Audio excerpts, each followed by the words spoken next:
আজকে তোমাদের সাথে শেয়ার করবো মটর ডালের বড়ি রেসিপি। এরকম বড়িগুলো কত সুন্দরভাবে উঠে যাচ্ছে জাস্ট একটু ঠেলা দিলে।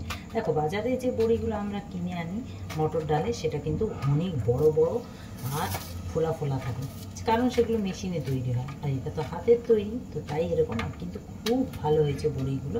তো এই বড়ির ডালটা আসলে অ্যাকচুয়ালি আমি ভিজিয়েছিলাম বড়া করে খাবো বলে। তো যখন বড়া করে খেতে পারলাম না, তো তাই ভাবলাম বড়ি দিয়ে দিই। তো যাই হোক বড়িটা দিয়ে ফেললাম। তো চলো আজকে তোমাদের সাথে শেয়ার করবো মটর ডালের বড়ি একটু জাস্ট মশলা দিয়ে বানানো, কীভাবে বানাবো তো চলো দেখবো। কিন্তু তার আগে বলে নিই, আমার চ্যানেলে যারা নতুন আছে চ্যানেলকে এখনও যারা সাবস্ক্রাইব করোনি তারা সাবস্ক্রাইব করো, বেল আইকন বাটনটা অবশ্যই প্রেস করো। আমার নিত্য নতুন রান্নার ভিডিওর আপডেট পাওয়ার জন্য ফেসবুক পেজটাকে অবশ্যই ফলো করো। তো চলো দেখবো আজকের রেসিপি মটর ডালের বড়ি। দিয়েছিলাম বড়া করে খাবো, তা এখন দেখছি কেউ বড়া খাবে না, তো বড়িই করে দিই। তো মটর ডালটা ভিজিয়ে রেখেছিলাম 4-5 ঘন্টা আগে।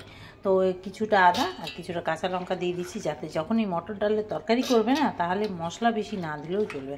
তো চলো ফার্স্টে মিক্সিতে এটাকে ব্লেন্ড করে নিই। চলো বেশ, এবারে একটু হিং দিয়ে দিলাম, একটু নুন দিয়ে দিচ্ছি। চলো ডালটা বাটা হয়ে গেছে। এবারে যে থালার মধ্যে আমি বড়িগুলো দেবো সেটাকে একটু তেল দিয়ে গ্রিস করে নিচ্ছি। এবার এইটাকে 3 থেকে 4 মিনিট ভালো করে ফেটে নিতে হবে। তো দেখো খুব সুন্দর ফ্লাফি হয়ে গেছে। তো এইবারে যেরকম সাইজ দরকার ওরকম আমি দিয়ে নেব। আমার একটু যদিও এটা পাতলা হয়ে গেছে, একটু দূরে দূরে দেবো। এই দেখো দুটো থালাতে রেডি করে নিয়েছি। এইবারে এগুলোকে রোদ্রে দেবো।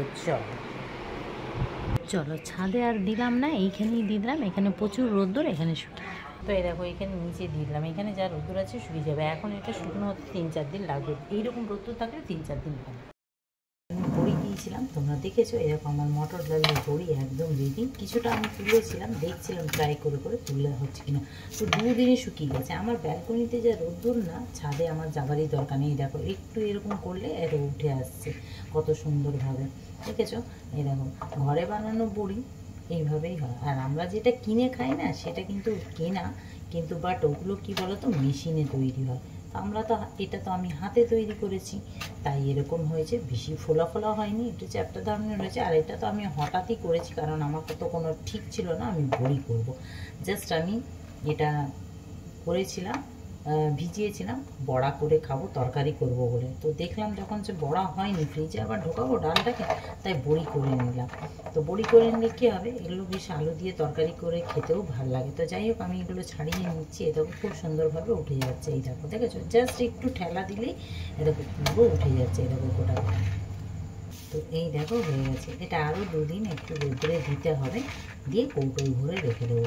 তখন যখন ইচ্ছে হবে তখন রান্না করে খেতে পারবো। যাক, তোমাদের কেমন লাগলো জানাতে ভুলো না। ভালো লাগলে প্লিজ লাইক শেয়ার করো, পেজটাকে ফলো করো, ইউটিউবটাকে সাবস্ক্রাইব করো। তো এটা আরও এখন 2 দিন আমি রোদ্রে দেবো। তো যাই হোক, গন্ধটা কিন্তু দারুণ বেরিয়েছে মটর ডালের বড়িতে। কিন্তু বাজার থেকে যেটা আমরা কিনি ওটা প্লেনই থাকে, ওটা কিন্তু মশলা দেওয়া থাকে না। তো আমি একটু মশলা দিলাম। আমি কিন্তু এই ধরনের বড়িগুলো ঘরে বানিয়েই থাকি, বানিয়েই রাখি।